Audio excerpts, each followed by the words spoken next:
The Beatles were one of the most influential bands of all time, especially to the English rock stars that followed in their footsteps.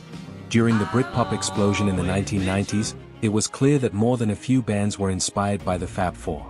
And despite sounding distinctly different from their predecessors, Oasis was very clearly influenced by the Beatles. They were always, surprisingly, very open to celebrating the fact that the Beatles inspired them in a big way.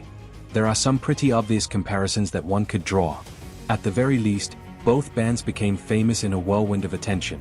They both had a pretty outspoken frontman. And, sadly, both bands broke up on less than stellar terms. Noel Gallagher is a man one could compare to Paul McCartney in a way. He has been particularly forthright about his love for the Beatles. Back in 2009, he even told the Liverpool Echo which of the Fab Four's albums was his favorite. And we're not too surprised by his answer. The man's got taste, after all. Noel Gallagher picked the Beatles' famed Sgt. Pepper's Lonely Hearts Club Band album from 1967 as his personal favorite. And the connection between himself and the record is quite sweet.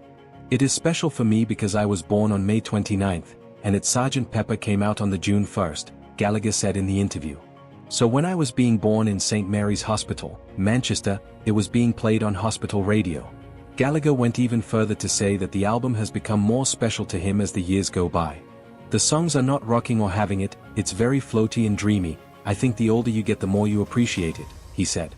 And it still contains some of the greatest Beatles songs like A Day in the Life, and Lucy in the Sky with Diamonds. You can only be of your time. The Beatles were of their time. You can't compare a band from today with one from the 1960s. He went on to say that music doesn't mean as much today as it did in the 1960s, which is why there will never be another Beatles. We're inclined to agree with him on that one.